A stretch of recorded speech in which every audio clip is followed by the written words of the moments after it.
আসসালামু আলাইকুম, কি অবস্থা? সবাই কেমন আছেন?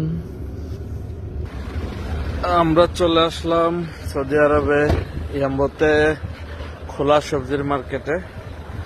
এখানে প্রবাসী বাংলাদেশিরা, বিভিন্ন দেশিরা বাইরে শুক্রবার জুমার দিন বিভিন্ন পণ্য বিক্রি করে, সাথে সবজিও আছে। আপনার নিত্য প্রয়োজনীয় যে জিনিসপত্রগুলা এগুলা এখানে পাওয়া যায়, ঠিক আছে, সস্তা দামে। তবে এখানে সাশ্রয় মূল্যে জিনিসপত্র কেনা যায়। এই যে দেখেন, সবাই কেনাকাটা করতেছে। পেঁয়াজ কত করি ভাই? 7 রিয়াল।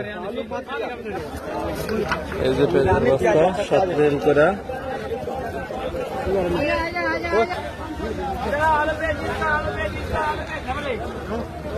এই যে 7 রিয়াল।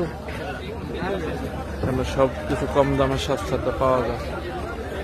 যারা ইয়াম্বর পাশে আছেন, টয়টা মসজিদের পাশে চলে আসবেন, এখান থেকে কেনাকাটা করতে পারবেন সস্তা দামে।